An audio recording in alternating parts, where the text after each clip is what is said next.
네, 여러분. 예비 창업 패키지 사업 케이스 두 번째 시간입니다. 첫 번째 짧고 간단하게 하려고 했는데 왜 이렇게 제가 할 말이 많은지 시간이 오래 걸린 것 같아요. 그래서 바빠 죽겠는데 왜 이런 내용을 얘기하고 있어? 이러시는 구독자분들도 많이 계셨을 것 같습니다. 이번에는 조금 더 빠르게 실효성 있게 한번 가보도록 하겠습니다. 그런데 왜 그 내용을 중요하게 했냐면 아까도 말씀드렸다시피 그 근본이 되게 중요하기 때문이다. 라고 다시 한번 좀 말씀을 드릴 수가 있는데요. 오늘 이제 두 번째 내용입니다. 요 요약 부분을 이제 지우고 들어갈 건데 문제인식, 실현 가능성, 성장 전략, 팀 구성 요 네 가지가 가장 중요한 사업 계획에 쓰는 부분인데요. 그러면 이 항목이 어떤 건지 한번 보겠습니다. 문제인식, 배경 및 필요성, 목표 시장 및 현황 분석이라고 써 있는데 도대체 뭘 쓰라는 얘기냐 뭐 이렇게 나와 있어요. 근데 이런 내용을 요 내용으로 보면 되게 딱딱합니다. 근데 쉽게 생각해서 하나를 도식화를 그려보겠습니다. 문제를 인식한다. 라는 게 되게 일단 첫 번째 문제를 인식한다. 여기 앞에가 있고요. 그 다음에 실현 가능성이란 말이 있어요.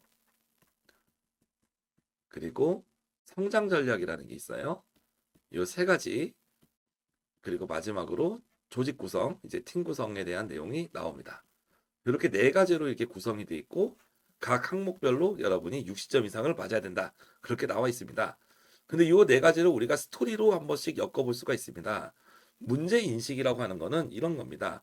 이 제품이 왜 필요해요? 라는 거죠. 이 제품이 왜 필요합니까? 라는 거고 보통 문제 인식에 표현할 때 있어서 여러 가지 말들을 많이 쓰지만 최근에 많이 쓰는 말 중에서는 이런 말을 씁니다. 페인 포인트라는 용어를 들어보셨습니까? 소비자가 느끼는 어떤 고통이죠. 고통. 소비자의 불편함. 고통이라고 하기 좀 그렇고 어떤 불편함이죠. 그래서 기존에 나는 커피를 마시고 싶은데 커피값이 너무 비싸. 그게 불편했다 이거예요. 그래서 우리가 커피 맛은 비슷하게 비싼 커피 브랜드로 맞춰주고 가격은 낮춘 저가형 커피를 만들어서 해결하겠다는 거죠. 이게 실현 가능성이에요. 그래서 실현 가능성은 다른 말로 얘기해서 여러분의 아이템에 대해서 구체적으로 설명하는 얘기고 요즘엔 아이템이란 표현보다는 비즈니스 모델이란 표현을 많이 쓰고 있죠. 그래서 기존에 어떤 문제가 있었는데 어떤 문제가 소비자 관점에서는 이런 고통의 포인트가 될 수 있고요. 그래서 우리가 이 제품을 만들어서 해결하고자 해.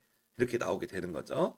그럼 아까 말한 것처럼 어떤 식으로 우리가 이제 뭐 광고를 하고 그리고 어떻게 보면은 우리가 이제 이런 커피 매장을 할 거니까 어떻게 매장을 운영을 하고 그리고 이제 외탁의 매장에 대해서 다른 분들도 받아야겠죠. 그래서 프랜차이즈 같은 걸로 어떻게 확장을 할 건지 뭐 이런 내용들이 아마 성장 전략이 될 겁니다. 그래서 결과적으로 돈을 얼마나 벌 수 있는지 그리고 공장 같은 것도 설립할 수도 있겠죠. 설립할 수도 있고 아니면 어떤 인기 브랜드랑 여러분하고 제품을 같이 협업해서 팔 수도 있을 겁니다. 그런 내용으로 좀 볼 수가 있겠네요. 그래서 문제인식은 그런 거예요. 기존에 어떤 문제가 있었다. 그럼 이 문제를 우리의 아이템은 해결할 수 있다라는 거고, 그럼 이런 아이템을 우리가 만들었을 때 그냥 단순히 커피다라고 하면은 너무 추상적이죠. 그래서 실현 가능성 파트에서는 뭐가 중요하냐면 아이템을 어떤 방법으로 만들고 어떤 특징이 있는지 구체적으로 정교화해서 쓰는 게 되게 중요해집니다. 그래서 어떻게 보면은 2번에서 나중에 이 부분이 또 나중에 산출문하고도 연결이 되는 거죠. 그래서 이 예비 단계에서의 핵심은 사업 케이스 자체가 다 비슷하지만 이 기술 사업 케이스의 핵심은 우리가 신제품을 만드는 거기 때문에 구체적으로 어떻게 만들 건데 그리고 정교화를 어떻게 시킬 건지 그리고 산출물은 몇 가지가 되는지에 대한 설명을 아주 잘 써줘야 되고 이 부분들이 메인 포인트가 되겠습니다. 그래서 기존의 어떤 문제는 소비자의 과연 관점에 대한 문제도 있고요. 또 어떤 문제가 있냐면 그 새로운 기회에 대한 문제가 있습니다. 예를 들어 가지고 최근에 우리나라 같은 경우 지방이 지금 죽고 있잖아요. 다 수도권에 사람들이 몰려서. 그래서 이 지방을 살릴 수 있는 아이디어가 있으면 국가적으로 필요하겠죠. 지방을 살릴 수 있는 아이디어가 있는데 아이템도 명확하고 돈도 잘 벌어. 그런 뽑힐 가능성이 크겠죠. 그리고 작년에 GPT 같은 걸 통한 생성형 AI가 많이 보급이 되고 있고 지금 AI도 이쪽으로 많이 방향이 넘어가고 있습니다. 그래서 생성형 AI 같은 신기술을 개발해서 이제 AI 시대가 도래하는 거에 우리가 맞춰서 성장 동력을 잡겠다. 이렇게 갈 수도 있고요. 반대로 어떤 제품 같은 경우는 100% 수입하는 제품도 있어요. 그러면 우리가 이거를 국산화시켜서 우리 제품으로 팔면은 국가적으로도 엄청 도움이 되겠죠. 이런 내용들이 갈 수가 있습니다. 그래서 이 문제인식이라는 파트는 결과적으로는 여러 가지 관점에서 우리가 문제를 제기할 수 있습니다. 근데 확실한 거는 소비자들이 왜 이 제품을 사야 되는지, 소비자들이 갖고 있는 어떤 문제를 우리가 해결해주고, 그죠? 그럼 해결하는데 돈을 내야 될 거 아니에요. 그러면 비용은 얼마냐? 우리 입장에서는 매출이고 소비자 입장에서는 비용이죠. 그리고 어떻게 이 돈을 벌 건지에 대해서 쓰고 이렇게 넘어가는 게 나중에 그래서 아까 말씀드렸지만 1억을 주시면 3년 후에 5억을 벌겠습니다. 10억을 벌겠습니다. 거기에 대한 목표가 달성되겠죠. 그래서 이런 그림으로 가준다는 얘기예요. 그래서 문제인식이라고 하는 거는 기존에 어떤 문제가 있었냐는 거고 해결 방안은 구체화돼서 쓰고 자 그러면 이 아이템이 괜찮은데 어떻게 광고하고 어떻게 팔아서 돈을 벌 거냐 그게 성장 전략 마지막으로 당연히 목표 달성으로 가겠죠. 요 네 가지 것들을 기억을 한다면 여러분이 사업계에서 써야 되는 핵심 내용들은 작성을 한 겁니다. 소비자에 대한 문제의 관점도 있고요. 반대로 대표자가 경험을 갖고 있는 거예요. 아, 내가 예를 들어서 어떤 뭐 커피숍을 한 10년 운영을 해봤더니 말이야. 어떤 괜찮은 기가 막힌 원두를 발견했는데 커피 맛이 기가 막혀. 이거 나오면 대박이야. 이렇게 해서 갈 수도 있고 소비자 관점에서도 갈 수 있죠. 그리고 대표자의 경험에서 할 수 있는데 이게 나중에 내적 동기라고 표현을 써요. 내가 실무에서 어떤 일을 경험했더니 거기서 뭔가 괜찮은 아이템을 찾았어. 이렇게 하는 게 내적 동기. 소비자들은 이런 문제 겪고 있는데 해결한다. 외적 동기. 이런 식으로 되겠습니다. 좀 다른 관점에서 시장의 기회라는 쪽에서 볼 수 있는데 어떤 시장이 1년에 50% 이상씩 성장하는 거예요. 그럼 여러분이 이 시장에 적당한 제품만 만들어도 1년에 50% 성장하니까 얼마나 돈을 잘 벌겠습니까? 이렇게 올라가는 시대가 있죠. 이런 식으로도 볼 수가 있고 각가적으로 이제 국가적으로 필요한 제품들도 있죠. 그래서 문제 인식은 어떠한 관점이든 간에 왜 이 제품이 지금 현재 필요한지를 쓰는 거에 제일 중요한 거고 아마 마케팅 이론 관점에서는 특히 이 소비자가 왜냐하면 어차피 고객이 물건을 안 사주지 않으면 매출이 달성이 될 수가 없는 거니까 가장 중요한 거는 이 소비자 문제를 어떻게 해결하겠냐 그런 생각도 들고요. 그리고 대표자가 확실하게 이 사업을 왜 잘할 수 있는지에 대한 생각을 써라. 그리고 시장에 대한 내용도 넣을 수가 있다라고 볼 수가 있겠습니다. 그래서 문제인식의 요 위의 내용을 보면 내부적, 외부적 동기인데 내부적은 내가 이 창업을 준비하면서 생각했던 그런 동기들 그리고 외부적 동기는 이런 소비자들이 불편함을 확인했다라던가 그런 내용들이 들어간 거죠. 그래서 중간에 어떻게 해결하겠냐가 돼 있는데 실은 이 어떻게 해결하겠냐는 거는 요 2-2하고 중복이 되는 내용이입니다. 그래서 쓰더라도 간단하게만 쓰시고 어차피 구체적으로 쓰는 거는 2-2에 씁니다, 여러분. 그렇게 이제 좀 보시면 되겠다라고 볼 수 있고 세 번째 줄에 이 제품이 혁신성이나 유망성을 쓰세요라고 돼 있는데 유망성이라고 하는 거는 실은 어떻게 되겠습니까? 1억을 투자했을 때 1억을 투자해서 1억 벌면 유망한 게 아니죠. 1억을 투자해서 10억 벌면 유망하죠. 3년 정도 안에. 근데 1억을 벌었을 때 50억을 벌면 더 유명한 거죠. 그런 내용으로 보면 되겠고 혁신이라고 하는 거는 두 가지의 관점에서 좀 설명을 할 수가 있어요. 혁신. 혁신이란 용어도 뭐 혁신 알고 있지 이렇게 얘기하는 게 아니라 혁신도 여러 가지 의미에서 적용을 할 수 있다는 겁니다. 혁신. 그래서 혁신이란 말도 어떤 관점에 접근하느냐. 특히 우리가 뭐 기업가 정신적인 관점에서는 예를 들면 그런 거였죠. 예전에 배달의 민족 같은 거 사례 보면 옛날에는 전단지 보고 전화했죠. 근데 그게 아니라 이제는 앱으로 주문해서 배달 온다. 그래서 이제 이런 부분이 배달의 민족 초기에는 엄청난 혁신으로 불렀었죠. 이제는 앱으로 클릭만 하면 돼. 전화번호를 찾을 필요도 없어. 그래서 기존의 소비자들이 전혀 경험하지 않았던 거를 경험을 시켜준다. 그런 면에서 좀 혁신이라고 볼 수가 있고 요즘에는 사업 계획서를 생성형 AI 같은 걸로 찾아서 쓰는 분들도 있죠. 그럼 옛날엔 다 내가 공부하고 찾았었는데 이제는 AI 툴도 이용한단 말입니다. 그런 것도 하나의 혁신적 요소라고 볼 수가 있겠죠. 그런데 관점에서는 마케팅 관점에서 조금 다릅니다. 마케팅 관점에서는 신제품이 나오면 혁신이라고 봐요.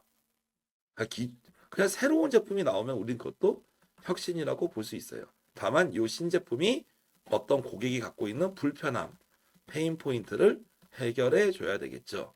그래서 혁신의 관점이 이런 기업가적인 정신적인 관점이든 아니면 테크, 기존에 없었던 신기술이 들어오든 아니면 기술이 엄청 화려하진 않지만 소비자들이 경험하지 못했던 거를 제공을 하는 그런 내용이든 간에 우리는 그런 혁신이라고 볼 수 있습니다. 쉽게 얘기해서 이런 거 진짜 처음 보는데 이런 거 전혀 없었는데 그런 느낌이라고 볼 수 있겠네요. 근데 어떻게 보면 혁신성과 유망성이 동시에 있으면 좋지만 여러분의 아이템이 만약에 내가 혁신성이 없어 보인다. 그러면은 유망성이라도 가져가야 될 것이다.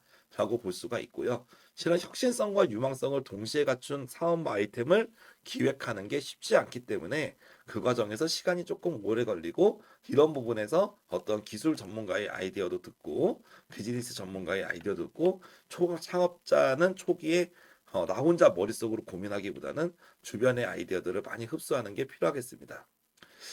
그 다음에 1-2에 이제 목표 시장 현황 분석이 써 있는데, 그죠? 그래서 시장의 고객을 설정해라. 고객을 설정하고 고객에 대한 특징을 써라. 이렇게 나와 있죠. 그래서 이 고객에 대한 설정 같은 경우는 여러 가지 우리가 프레임워크들을 씁니다. 그래서 가장 많이 쓰는 거는 이제 STP라고 해서 고객 집단을 나누는 거죠. 저가 커피를 먹을 수 있는 고객 집단이 누굽니까? 학생들, 그죠? 뭐 직장인들, 뭐 이런 식으로. 뭐 약간 이런 식으로 우리가 고객 집단을 나누고, 우리는 대학교의 학생들을 중심으로 할게요. 이렇게 해서 어떤 시장에 집중해서 학생들이 좋아하는 디자인도 만들고, 학생들이 입에 말하기 쉬운 브랜드도 만들겠다. 뭐 이렇게 갈 수 있겠죠, 보면은. 그래서 고객 집단을 정의하고 세분화시키고 나중에 우리만의 차별화된 요소를 찾는 포지셔닝까지 이렇게 작성하는 방법도 있고 그냥 어떻게 보면 산술적으로 시장 데이터를 찾아가지고 시장의 규모 같은 거를 분석해서 우리 시장이 50% 이상 성장하고 있습니다. 그래서 우리는 좀만 만들면 돈을 벌 거예요. 뭐 이런 식으로 전개해 나갈 수도 있겠습니다. 그 중요한 거는 요 목표 시장에 가로치고 고객이라고 써 있다는 거에 대한 요 의미를 여러분이 찾아본다면 왜 고객이라고 있을까요? 여기서 필요성이 아까 뭐라고 했죠? 고객이 뭔가 불편해하는 뭔가가 있었잖아요. 그죠? 그럼 어떤 고객이 불편한지 우리가 정의를 하는 얘기예요. 그리고 그 고객에 대해서 나중에 어떤 제품을 공급할 건지 우리가 사장으로서 그리고 이 제품을 얼마의 가격을 붙여서 그게 비즈니스 모델이죠. 어떻게 광고나 홍보에서 팔 건지 이 내용이 자세히 다 들어가 보면 기존의 고객이 어떻게 불편했던 거를 우리는 고객이 이런 게 많이 불편했어. 그래서 이제 우리가 생각하는 제일 우리 물건을 잘 팔아주는 고객은 이런 사람들이야. 그럼 그런 사람들한테 이렇게 구체적인 제품을 만들어서 팔면 성공할 것 같지. 가격은 얼마를 받을 거야. 그리고 여기에 대해서 이렇게 20대 뭐 청년들이 많으니까 청년들이 많은 인스타 같은 데서 광고를 하게 되면 매출이 엄청나게 증가할 거야. 그래서 우리는 3년 안에 매출을 5억, 10억 벌 수 있는 아이템이니까 우리한테 1억을 줘. 이런 논리가 성립하는 거죠. 그래서 문제 인식하고 실현 가능성은 이러한 스토리라인 아래에서 만약에 쓴다면 아주 우리가 이런 내용에 들어가는 핵심 내용만 쓴다면 나머지의 것들은 조금 못 써도 상관없어요. 저는 그렇다고 봐요.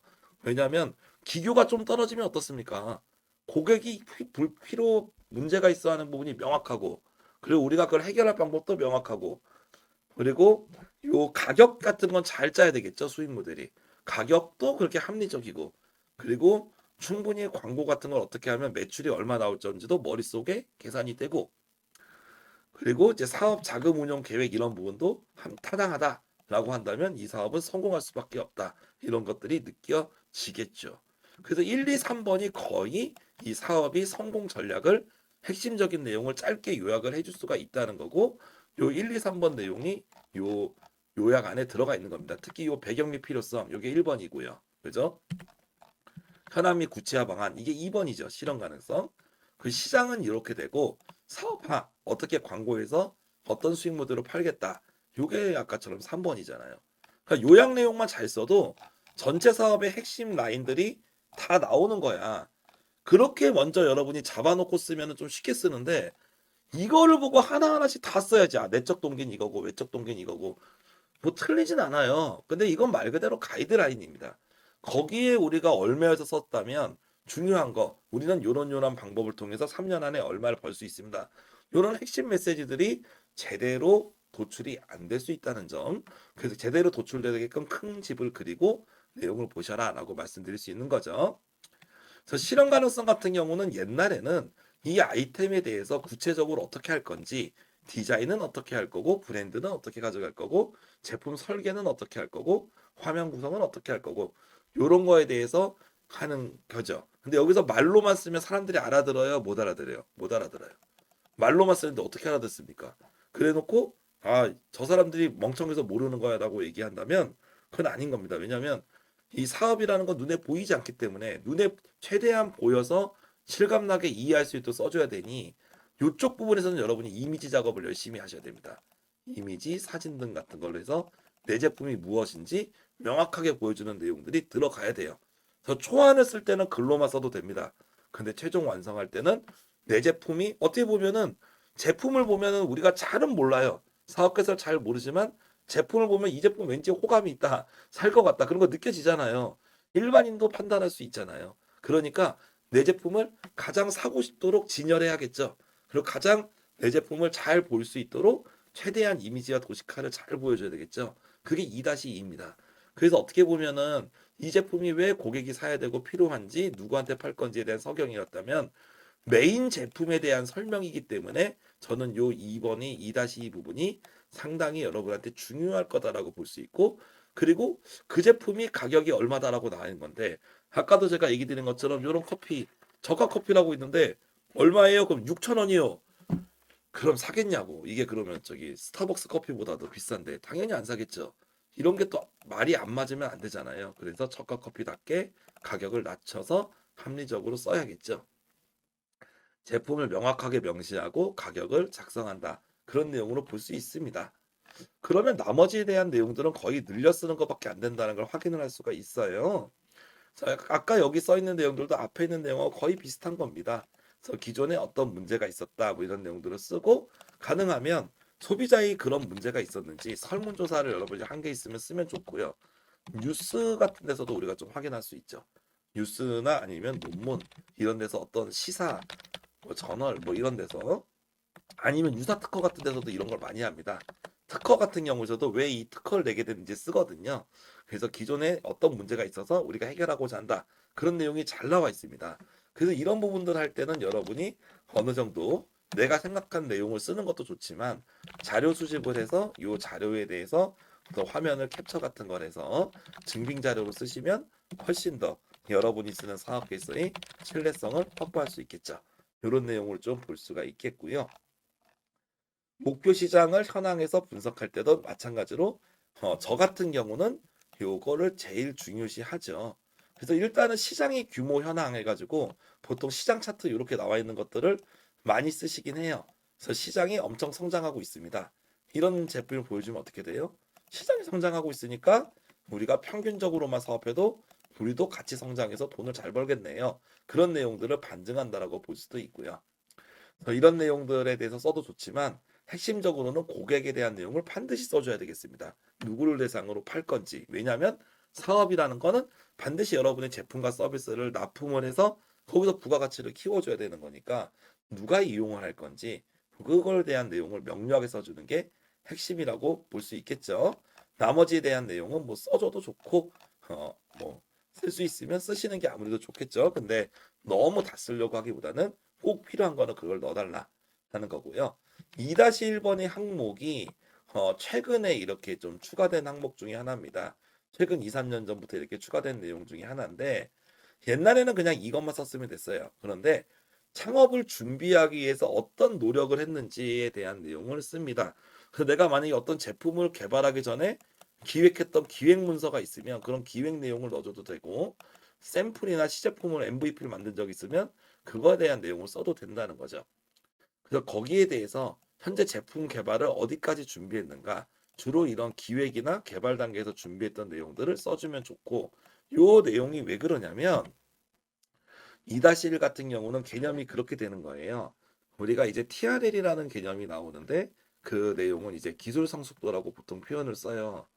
그래서 사람이 머릿속에 사업을 할 때는 단순한 아이디어부터 시작해요. 그 다음에 이 아이디어를 개념으로 구체화시킵니다. 그리고 할 수 있으면 특허권 같은 거를 출원할 수도 있고, 그리고 여기에 대해서 어떻게 설계도 하고, 디자인도 하고, 그리고 샘플도 찍어보고, 이런 과정들을 거치잖아요. 그럼 아이디어만 있는 단계를 1단계로 본다면 샘플 찍은 단계를 한 5단계쯤까지도 볼 수 있습니다. 이렇게 볼 수 있는데 한 실은 1, 2단계 하다가 사업을 중단시키는 경우가 되게 많거든요. 근데 한 5단계쯤 돼서 어느 정도 됐고 중간에 이렇게 뭐 소비자 조사 같은 걸 통해서 아, 이 제품 너무 사고 싶어요라고 이렇게 반응도 얻었다. 그럼 훨씬 더 이 아이템은 더 성공 가능성이 높겠죠. 그래서 창업에 대해서 준비를 더 열심히 한 사람들에게 좋은 점수를 주려고 만든 항목이다라고 좀 생각을 하면 좋을 것 같습니다. 그래서 아이디어를 갖고 창업 아이템 지금 현재 아이디어만 구체화했어요라고 써도 상관은 없겠지만 할 수 있다면 땀 흘려서 노력한 내용을 쓰는 게 좋죠. 그러다 보니까 요즘에는 이런 창업 자금 받을 때 사전 준비를 어떻게 했는지에 대한 노력이 되게 중요할 수가 있습니다. 그래서 아이템이 실현 및 구체화 방안에서는 이 제품에 대한 어떤 설계, 그리고 디자인, 그렇죠? 그리고 이제 뭐 외관, 브랜드 쓸 수 있는 내용들을 최종 제품이라고 생각하고 구체적으로 이미지와 표를 넣어서 쓰면 되겠고 비즈니스 모델을 쉽게 얘기하면 수익 모델이죠. 그래서 비즈니스 모델 캔버스 같은 거 넣으시는 분도 있는데 실은 제 생각에는 그 내용이 뭐 나쁘진 않지만 중요한 거 사업의 본질에서는 팔아야 될 거 아닙니까? 그러면 돈을 받고 팔던지 아니면 앱이다. 그 서비스는 공짜지만 그 안에서 광고 모델을 붙인다든지 뭔가 이 수익 활동을 위한 뭔가 활동이 있겠죠. 그러니까 어떻게 뭐 수수료를 받던지 어떻게 창출할 건지에 대해서 구체적으로 써라. 요 3-1의 내용은 뒤에 나중에 뒤에 요 사업화 3-1의 내용이 나중에 뒤로 가면 어떻게 되냐면 여기 나오죠. 3-1에서 요 밑으로 내려가요. 그러면 구체적으로 이제 매출이라고 나옵니다. 그죠? 그럼 만약에 내 제품이 3,000원이야. 그럼 3,000원짜리를 1만 개 팔면은 어떻게 되죠? 매출이 3천만 원으로 계산이 되잖아요. 맞죠? 요 수익 모델이 합리적인가? 그리고 요 수익 모델에 따라서 예상 매출이 계산이 되는 거죠. 그렇게 좀 볼 수가 있겠습니다. 그래서 확장 가능한 여러 가지 수익 창출할 수 있는 모델들을 써주시는 게 좋고 확장 가능한 사업 같은 것도 모델도 넣어줄 수도 있겠죠. 그렇게 되고 사업화 전략은 구체적으로 어떻게 팔아서 마케팅을 할 건지에 대한 내용이에요. 그래서 만약에 제품이다. 그럼 생산 계획이 있어야 될 거고. 그죠? 그다음에 고객 확보하려면 어떻게 해야 돼요? 광고나 마케팅을 해야죠. 어떻게 광고나 마케팅을 할 거냐? 그리고 광고랑 마케팅을 해서 접근된 소비자들에게 어떻게 우리 제품을 홍보해서 유료로 구매하게 만들 거냐? 거기에 있는 내용들을 여기 밑에 써 있지만 구체적인이라고 나와 있는 게 중요합니다. 그래서 초안을 쓸 때는 구체적으로 쓰기가 어려워요. 간단하게 적어도 좋습니다. 근데 이 부분이 구체적이고 구체적일수록 훨씬 더 좋은 점수를 받는다는 거는 여러분이 이해를 해야 됩니다. 그래서 아까 얘기한 것처럼 광고비 3천만 원 쓴다 이게 아니라 광고비 3천만 원을 월 200씩 나눠서 쓴다. 이렇게 하실 수도 있고 아니면 월 100만 원씩 쓰고 특정 개월 여름에 그냥 1,000만 원 써버린다. 뭐 이렇게 나갈 수도 있죠. 1,000만 원은 어떻게 쓸 거냐? TV 광고에 얼마, 라디오 광고에 얼마 그런 내용들을 좀 구체적으로 써달라라고 볼 수 있고 정말로 그 머리를 만약에 쓴다면 광고를 할 때 보통 요즘에 온라인 광고 할 때 보면 위에 이렇게 뭐 이미지 나오고 랜딩 페이지들이 있죠. 여기서 광고 문구들이 나옵니다. 보면은 그죠? 아예 이것까지 준비해서 넣어버리면 훨씬 더 이쁘죠. 그리고 여러분이 내 제품을 팔기 위해서 준비한 어떤 SNS 같은 게 있다면 SNS 같은 거 캡처해서 넣을 수도 있고 그죠? 그런 내용들이 디테일하게 머릿속에 그려지면 아주 좋기 때문에 그렇게 나오는 거죠.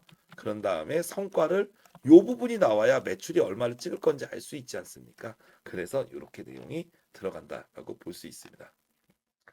이런 관점에서 나와 있는 걸 종합시킨 게 331의 사업 전체 로드맵입니다.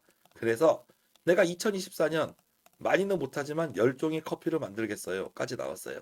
매출은 못 찍습니다. 근데 2025년부터는 본격적으로 마케팅을 해서 우리가 매장도 한 2개 낼 거고 뭐 이런저런 거에서 매출도 3억 찍을게요. 2026년에는 프랜차이즈 가맹을 해서 이때 매출이 10억이 넘을 겁니다.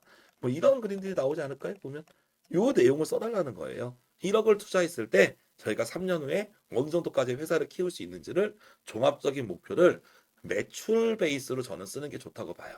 그래서 제품을 어디까지 생산하고 매출을 어떻게 늘릴 거고 매장 수를 어떻게 확보할 건지 그런 내용들을 짧게 요약을 해주면 훨씬 이쁘다라고 볼 수 있습니다.